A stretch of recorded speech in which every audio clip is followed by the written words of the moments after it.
welcome to KSA Today. I am Jordan. I am agreed with Luke and our very special guest, Coach Pickman. So, Coach Pickman, explain. I know that you do a lot of stuff outside of camp. So, explain what the Unity Games are and why are they so important to you? The Unity Games is a thing that we got into 11 years ago in Staten Island, New York, inviting 7th and 8th grade boys and girls for a weekend of basketball games, but also a weekend of trying to teach them through basketball about important life things, such as gang violence, internet safety, bullying, and of course, the main theme being racial tolerance. On a basketball court, players really never see color. It's not like I won't pass to you because you're a certain color or race. And we thought through basketball we can get kids that are old enough, 7th and 8th graders, who understand and haven't made up their minds yet, like maybe some high school kids, that why not, when the game is over, go out and share a pizza with a teammate maybe of a different race or ethnicity. So it's 2 intense days. They play 5 basketball games. Everything is free. Everyone volunteers. Last year, we had close to 400 7th and 8th grade boys and girls from all over New York City, Washington, D.C. And it's growing every year. We expect our first Unity Games this year in November to be in Washington, D.C. Coach Pickman, what do you find the difference between a coach and a teacher? The difference between a coach and a teacher, that's a great question, Luke. A teacher is somebody who has prepared and who has gained experience in teaching methodology. Great coaches are teachers, but just because someone was a player or someone was involved in the game doesn't make them a teacher. And you have to learn your craft to be a teacher of any subject, and it's no different when it comes to coaching. And the good ones are teachers. You look at Mike Krzyzewski, you look at Bobby Knight, Rick Pitino, they teach the game. Some coaches just coach the game. So how can you tell a great player from a good one? It's not hard. Watch the game, and it's pretty obvious.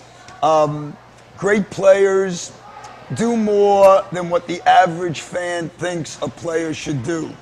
They're not just trying to score, they're trying to make their teammates better. And good players do so as well, but not nearly as effective, not nearly as often. And then we have average and poor players who basically don't understand what I just said to you.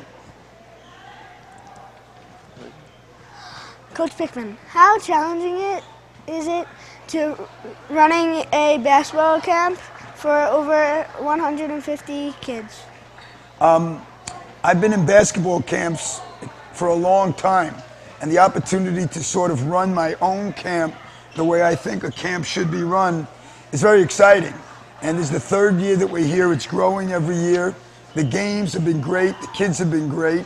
And it's just something that, as a teacher, I believe we can teach these young men from 7th grade to 12th grade basketball, but also a lot more than basketball. Try to really teach them a little bit about life. How do you feel really about teaching basketball? Is it more than just teaching them the sport and showing them how to do all the drills? Or is it more about teaching them about sharing and kind of showing how life is supposed to be played? Well, you know, I'm prejudiced. I think basketball is the best game there is because in basketball, there's a time to be an individual, but there's a time to be a team member. And when you're supposed to do both is really the key to being a good player. And many other sports, tennis, baseball, you're basically an individual.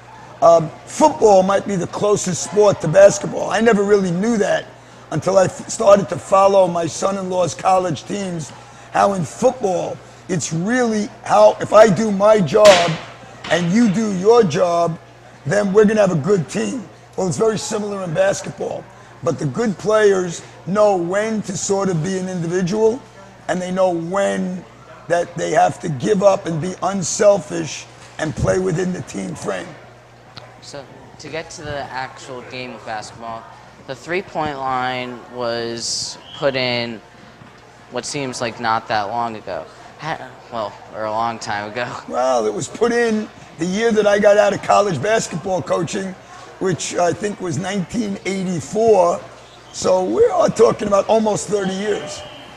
It's, and your question about the three-point line is? Well, before the game was played from the outside in, towards the basket, so they usually had 4 big men in there. But now it's been more from the inside out. Which one do you think that basketball is going in the right direction with that, or are they going not the right when the three-point line was put in, I stopped coaching college. It was put in college first. It wasn't put in high school.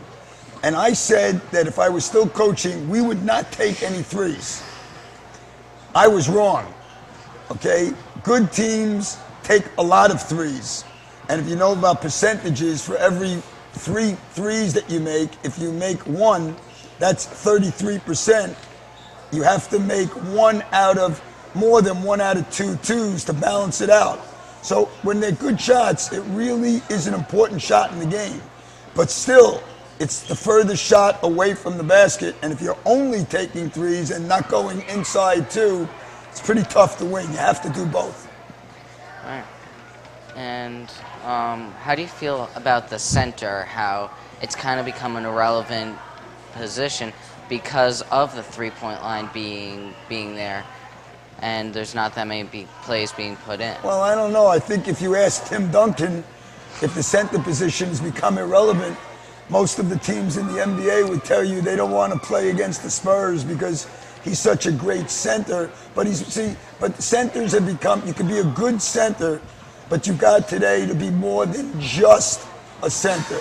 Years ago, players like Chamberlain and Russell and Olajuwon, the game was basically give them the ball inside. It has changed, but those players are the ones that have changed. Today, they're capable of playing inside and outside, and if a big man can do both, you have to take advantage of that. Well, thank you, Coach Pittman. Right now, I think we're going to go. Actually, we don't. I have one more question. Sure, Luke. As a scout for NBA, which of the 5 tools do you think is the most important? Which of the 5 Tools. Tools? In basketball. What are the 5 tools, Luke? I'm not sure what they are.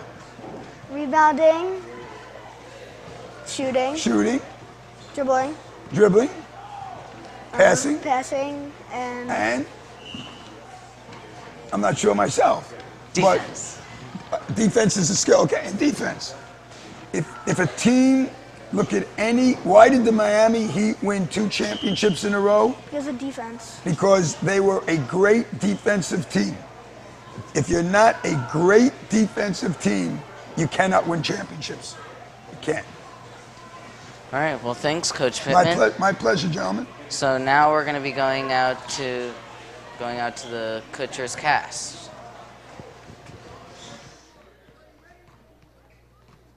Snuck. Oh, jeez.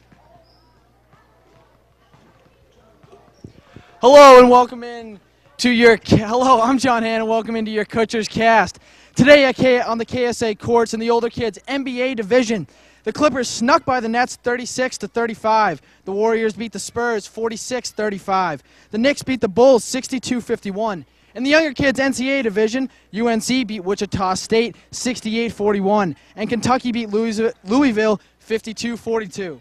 In your national sports report, the NBA schedule was released today. The reigning NBA champions, the Miami Heat, will take on the Chicago Bulls on October 29th. This will hopefully be the return of the Chicago Bulls point guard, Derrick Rose. On the diamond tonight, the Yankees will take on the White Sox in Chicago. Hiroki Kuroda will be on the mound for the Yankees, as Chris Sale will be on the mound for the White Sox. The Red Sox are taking on the Astros tonight in Houston, the knuckleballer Stephen Wright will make his first ever Red Sox debut as a starting pitcher, as the Houston will send Jordan Lyles to the mound. The Red Hot Dodgers will take on the National League leading Cardinals tonight in St. Louis. The Cy Young hopeful Clayton Kershaw will be on the mound for the Dodgers as the Cardinals send Joe Kelly to the mound. In NASCAR news today, it was confirmed that Tony Stewart had a broken leg that he suffered last night at a sprint car event crash at Iowa Motor Speedway. This year, Tony Stewart was ranked 11th despite just one win this season. That is it for now for your Kutcher's Cast. I'm John Hand. Stick around for more show.